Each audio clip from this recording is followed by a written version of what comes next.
इस वीडियो में हम ये देखेंगे कि आप कौन सा लेंस ले सकते हैं, वही लेंस के कौन से टाइप होते हैं। इस सब के बारे में आप एक डिटेल डिस्कशन करने वाले हैं और आपको सब कुछ एकदम डिटेल में समझ में भी आ जाएगा। तो इसके पहले के वीडियो में जहाँ पे हम लोग ने आपको ये पूछा था और ये समझाया था कि कौन से कैमरास आप 2021 में खरीद सकते हैं, तो काफी लोगों ने कमेंट किया था कि यार लेंस कौन सा लेंस ले, कितना महंगा है यार ये लेंस, तो कौन सा हमारी कैटेगरी के लिए बेस्ट रहेगा। इसके बारे में एक डिटेल वीडियो बनाई है, तो ये वीडियो उसी के लिए है। पर यार काफी लोगों ने ये भी कहा था कि मुझे ना वेडिंग के लिए स्पेसिफिकेशन दीजिए कि वेडिंग के लिए कौन सा लेंस लेना चाहिए। तो ये वीडियो में वेडिंग के साथ भी आपको कौन सा लेंस लेना चाहिए उस कैटेगरी के लिए भी हम डिटेल में डिस्कस करने वाले हैं। अब जब ये वीडियो इतना इम्पोर्टेंट है, ये जानकारी इतनी ज़्यादा इम्पोर्टेंट हो गई है, तो प्लीज़ यार इस वीडियो को लाइक कर दो, इस चैनल को सब्सक्राइब कर दो, क्योंकि हर वीक हम ऐसे इंटरेस्टिंग इन्फॉर्मेटिव वीडियोस लेके आते हैं। एंड कोई भी क्वेश्चन हो, कोई भी डाउट हो, इंस्टाग्राम पे तो आप डीएम करते ही हो, कमेंट सेक्शन खाली है उसे भी भर दो। प्लीज़ आप कहीं पे भी हमको कांटेक्ट कर सकते हो और कोई भी क्वेश्चन डाउट आपके सॉल्व हो जाएंगे। और ये बढ़ते डाउट्स को देख के हम लोग ने इस संडे को एक लाइव सेशन इंस्टाग्राम पे रखा है। आई होप आप सब लोग हमको वहाँ पे ज्वाइन करेंगे। रात को 8 बजे रखा है ताकि आप सब लोग उसे अटेंड कर सके। तो जल्दी से आप इस वीडियो में जाते हैं और ये लेंस क्या है, कैसे हमको फंक्शन करना है, इसके बारे में जान लेते हैं। लेंस आपकी आंखों की तरह होता है। जैसे आपकी आंखों से चीज़ों को देखते हो ना, लेंस आपका कैमरा की आंख होती है। आपका कैमरा जो होता है वो जो चीज़ देख सकता है वो एक लेंस के थ्रू देख सकता है। कैमरा तो बस एक बॉडी है। आप एक 1.5 लाख की बॉडी ले लो, पर जो लेंसेज होते हैं लोग 4, 5, 6 लेंसेज यूज़ करते हैं। एक लेंस 1 लाख का, 1.5 लाख का भी होता है और 25 से 50 हज़ार का भी होता है। एक बॉडी चाहे 1 लाख की हो, पर ये सारे लेंसेज ही बहुत ज़्यादा महंगे हो जाते हैं। सोचिए क्यों? क्योंकि आप अगर लेंस में अच्छा इन्वेस्टमेंट करोगे, लेंस की क्वालिटी में अच्छा इन्वेस्टमेंट करोगे, आपकी आंखें जब तेज होगी तभी तो आपका दिमाग उस चीज़ को कैप्चर कर पाएगा। एक कैमरा एक दिमाग की तरह काम करता है, और जो लेंस है उसको एक दृष्टि होती है और आप उस चीज़ को बहुत अच्छे से देख पाते हो। तो जो भी एक बुद्धिमान फोटोग्राफर होता है, जो एक होशियार एक्सपीरियंस फोटोग्राफर होता है, वो हमेशा लेंस को ज़्यादा इंपॉर्टेंस देता है, कैमरा को कम इंपॉर्टेंस देता है। तो आपकी जो ये आंखें होती है ना, अगर आप एक आंख बंद कर दो ऐसे, और ये जो दूसरी आंख है, आप ये दूसरी आंख से, एक आंख से जितना देख पाते हो, आपका कैमरा एक 50 mm के लेंस से उतना देख पाता है।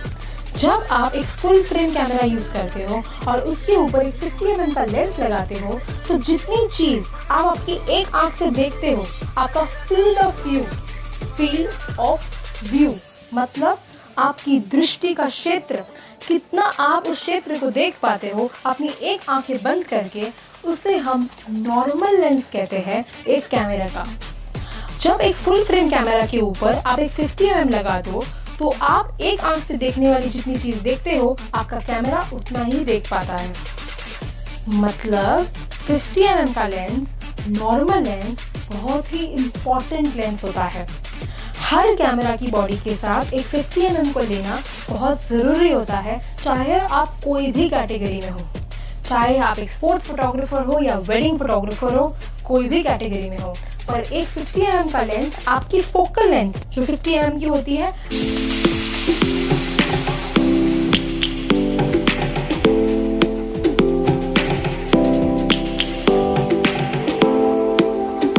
आपके साथ होनी चाहिए। अभी आप बोलोगे क्या ठीक है, ये फोकल लेंथ क्या होता है? बहुत सिंपल है। आपका जो लास्ट एंड है ना आपकी लेंस का, वहाँ से लेके आपका कैमरा का सेंसर जहाँ पे आपकी इमेज फॉर्म होती है, उतना जो आपका डिस्टेंस है, उससे हम लोग mm कहते हैं, फोकल लेंथ कहते हैं, और 50 mm, 30 mm, 100 mm ऐसे उसको सब्जेक्ट करते हैं। जैसे लोग नहीं बोलते हैं ये लंबा वाला लेंस देना, वो छोटू वाला लेंस देना, उसको ऐसे नहीं बोला जाता है। हम लोग, जो भी इंसान इस फोटोग्राफी की फील्ड में पढ़ा लिखा होता है, उसको ये लंबा छोटू लेंस ऐसे नहीं बोलता है, उसे फोकल लेंथ कहा जाता है। 50 mm, 60 mm, 100 mm हम ऐसे बात करते हैं। ठीक है। तो ये जो 50 mm है उसको हम लोग एक नॉर्मल लेंस कहते हैं। और अगर आपका कैमरा APS-C सेंसर है, अभी तक मैंने फुल फ्रेम कैमरा की बात की है, पर अगर आपका कैमरा APS-C है तो आपको 30 mm लेंस नॉर्मल लेंस की तरह काम करेगा। क्वेश्चन होगा कि APS-C के लिए 30 mm क्यों, फुल फ्रेम के लिए 50 mm क्यों? अगर आपको फुल फ्रेम क्या है, APS-C क्या है, उसके ऊपर एक डिटेल वीडियो चाहिए, कमेंट सेक्शन तो खुला है, DM कर दो। अगर ज़्यादा से ज़्यादा DM आ गए ना, ज़्यादा से ज़्यादा कमेंट आ गए इस वीडियो के लिए, उसके भी ऊपर एक वीडियो बन जाएगा, एक डिटेल वीडियो, जो आपको कभी भी आप कोई भी कैमरा जानोगे और आपको समझ में आ जाएगा ये APS-C है या फुल फ्रेम है और इसके बीच में क्या डिफरेंस है। जब आप एक नॉर्मल लेंस की बात करें तो उसके बहुत सारे यूसेजेस हैं, जैसे कि अगर आप एक ब्राइड का गेटिंग रेडी शूट लेना चाहते हो, अगर आप एक पोर्ट्रेट फोटोग्राफ खींचना चाहते हो, अगर आप एक फोटो जर्नलिस्ट हो, मतलब जो न्यूज़पेपर में जो लोग काम करते हैं, उनके लिए भी 50 mm का लेंस बहुत ही इंपॉर्टेंट रहता है, क्योंकि वो लोग काफ़ी बार स्ट्रीट फोटोग्राफी और पोर्ट्रेट फोटोग्राफी करते हैं। अगर आप एक प्रोडक्ट फोटोग्राफर हो, ये सारी जगह पे आपको नॉर्मल लेंस की रिक्वायरमेंट बहुत ज़्यादा हो जाएगी। एंड जैसे ही आप ये 50 mm के ऊपर चलने लगते हो, मतलब 70 mm, 100 mm, 200 mm, इसको हम लोग टेलीफोटो लेंसेज कहते हैं। टेलीफोटो लेंसेज क्यों? क्योंकि आपका जो ये क्षेत्र था, आपकी दृष्टि की जो ये क्षेत्र थी, आपका फील्ड ऑफ व्यू, मतलब जितना आप एक लेंस से देख पा रहे थे, उसका अब वो उंडा होता ही जा रहा है, मतलब वो नैरो नैरो नैरो होता जा रहा है, वो क्लोजअप क्लोजअप क्लोजअप होता जा रहा है, जिसकी वजह से अब ये 50 mm, 70 mm, 100 mm, 500 mm तक पहुंचता है। अगर आप एक वेडिंग में कैंडिड फोटोग्राफर हो और आपको नेचुरल मोमेंट शूट करना है, सब लोग हंस रहे हैं, खेल रहे हैं, और आपको उनको नहीं बताना कि आप उनका फ़ोटो खींच रहे हो, मतलब दूर से उनकी नेचुरल फ़ोटो ले रहे हो और उनको पता भी नहीं चल रहा है, तो आपको एक टेलीफोटो लेंस की ज़रूरत पड़ती है, जब आप एकदम दूर से उस इंसान को और उस मोमेंट को कैप्चर कर सकते हो। पर आप बताओगे ठीक है, तो मैं कौन सा लेंस लूँ? 7200 mm का जो लेंस है वो बहुत ही बेस्ट लेंस है आपके लिए कैंडिड वेडिंग फोटोग्राफी के लिए, क्योंकि उसमें आप 70 से लेके 200 तक सारे जो फोकल लेंस है उसको यूटिलाइज कर सकते हो। पर जैसे ही आप एक वाइल्ड लाइफ फोटोग्राफी करने जाते हो, आपका जो चेयर और चीता है ना, वो सिर्फ 100 फीट की दूरी पे नहीं है, जैसे वेडिंग में वो आंटी सिर्फ 100 फीट की दूरी पे है। ये जो चीता है ये बहुत ज़्यादा दूर है, अगर वो 100 फीट की दूरी पे रहेगा ना कि तुम ही भाग जाओगे। तो ये जो वाइल्ड लाइफ फोटोग्राफी है उसमें आपको ज़्यादा mm चाहिए, मतलब 200 mm, 300 mm, 400 mm, ऐसे इतने दूर से आपको उस चीज़ को कैप्चर करना है। अगर आप एक स्टेडियम में हो, स्पोर्ट्स फोटोग्राफी करना चाहते हो, क्या आप स्टेडियम के अंदर जाके फ़ोटोज़ खींचने वाले हो? स्टेडियम के बाहर, बाउंड्री के बाहर जाकर भी आप एकदम छोटू से दिखने वाला सचिन तेंदुलकर को भी एकदम अच्छे से बड़ा दिखा सकते हो। क्यों? क्योंकि आपके पास ऐसा लेंस है, आपके पास 400 mm, 300 mm, 500 mm, इतने लंबे लेंसेज हैं, इतने टेलीफोटो लेंसेज हैं, तो आपको ये जो लेंस है इसके लिए यूज़ करना होता है।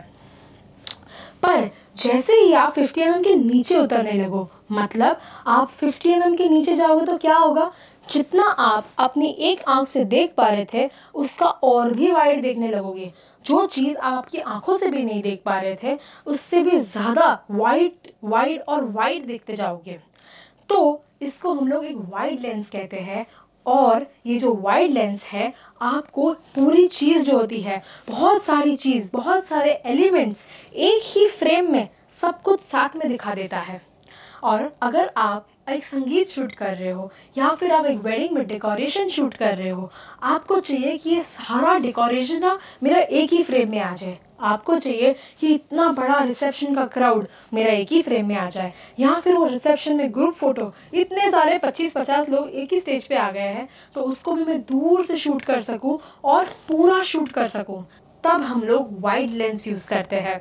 अगर आप एक वेडिंग में हो तो आपको 16 mm का जो फोकल लेंथ है वो सबसे बेस्ट रहेगा, क्योंकि 16 mm तक हद तक सारा जो डेकोरेशन है वो कैप्चर हो जाता है। पर अगर आप ऐसा सोचो कि यार नहीं, मुझे तो इंटीरियर फोटोग्राफी करना है, तो 16 mm आपको बहुत ही कम पड़ेगा। मान लो मेरी बात, मैंने इंटीरियर फोटोग्राफी की हुई है, 16 mm के बदले आपको 14 mm का रिक्वायरमेंट रहेगा, जहाँ पे वो जो एक छोटा सा रूम है वो भी आपको एकदम वाइड दिखाना है, ठीक है। उसके सारे एलिमेंट्स आपको एक ही फ्रेम में दिखाना है, उसका सोफ़ा से लेके उसका झूमर पूरा दिखाना है। उसके लिए आपको 14 mm का रिक्वायरमेंट रहेगा। पर अगर आप ऐसा बोलो यार नहीं मुझे तो लैंडस्केप शूट करना है, मतलब आकाश, ये दरिया, ये सब कुछ मुझे एक ही फ्रेम में चाहिए, तो आपको और भी वाइड जाना पड़ेगा।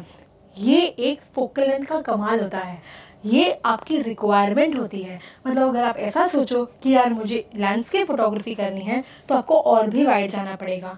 पर फिर आप ऐसा सोचो कि यार नहीं मुझे तो 360 डिग्री दिखाना है, मुझे तो और भी वाइड जाना है, एकदम ड्रामेटिक इफेक्ट बनाना है। तब ये जो ड्रामेटिक इफेक्ट है, जहाँ पे जो सीलिंग है, जो साइड के कॉर्नर्स है, वो भी सारे बेंड हो जाते हैं या एकदम सर्कल में दिख जाते हैं, तब आपको और भी नीचे मतलब 10 mm, 8 mm वहाँ तक लोग जाते हैं और उसको फिश आई लेंस कह देते हैं। तो ये जो 3 कैटेगरीज है कि 50 mm के ऊपर वाला, 50 mm के नीचे वाला, ये सारा कुछ मैंने आपको भी समझा दिया और उसकी क्या पर्पस है वो भी समझा दिया। पर फिर भी लोगों को बहुत ही क्वेश्चन होगा कि यार 50 mm क्यों और 50 mm फुल फ्रेम में और APS-C में 30 mm क्यों। इसका भी एक डिटेल वीडियो है कि APS-C क्या होता है और फुल फ्रेम क्या होता है। अगर आपको इसमें एक डिटेल वीडियो चाहिए तो प्लीज़ कमेंट सेक्शन में लिखिए। पर इसके बाद भी मैं जानती हूँ काफ़ी लोग मुझे कमेंट करेंगे कि यार ठीक है आपने लेंसेज के फोकल लेंथ के बारे में बताया, पर ये लेंसेज के ऊपर जो वो लिखा होता है ना, ये 7200 या सिर्फ 16 mm prime lens, block lens, ये सारी जो चीज़ें होती है, कुछ लिखी हुई बातें रहती है, ये सारे स्पेसिफिकेशंस भी हमको जानने हैं, डिटेल में एक एक चीज़ जाननी है। अगर आपको ऐसा कुछ जानना है और अगर आपको कैमरा के अंदर क्या ऑपरेशंस है, क्या लाइटिंग होता है, स्टार्ट टू एंड सब कुछ एकदम डिटेल में जानना है, तो ऑफ कोर्स आप हमारा एक कोर्स ज्वाइन कर सकते हो जो हम लोग ने लॉन्च कर दिया है। उसकी सारी जानकारी आपको इस नंबर पे मिल जाएगी और कांटेक्ट कीजिए और ये पूरा कोर्स जानिए, समझिए। अगर इंटरेस्ट हो तो आप इनके साथ आगे बात भी कर सकते हो। काफ़ी लोगों ने जो हमारा कैमरा इन 2021 वाला जो वीडियो था उसमें कमेंट किया था कि यार ये तो बहुत ज़्यादा महंगा कैमरा है, आपने तो इस कैटेगरी में इसको डाल दिया। क्या आप एक टेक्निक चाहते हैं जहाँ पे आप सस्ते से सस्ता, अच्छे से अच्छा, बेस्ट डील में एक कैमरा खरीद सकते हो? वही चीज़, वही लेंस, वही सारा, पर आपको एक थोड़ी सस्ते डील में मिल जाए। क्या आप ये टेक्निक जानना चाहते हो? कमेंट सेक्शन में लिखिए। अगर इस बारे में, इस टॉपिक के बारे में बहुत सारे कमेंट्स आए तो फिर हम एक ऐसा वीडियो बनाएंगे जहाँ पे आप सस्ते में और अच्छे में, अच्छी क्वालिटी से ये कैमरा खरीद सकते हो। आई होप आपको ये वीडियो अच्छा लगा है एंड आई नो ये अच्छा वीडियो है, तो प्लीज़ इसको लाइक कर दो, सब्सक्राइब कर दो चैनल को।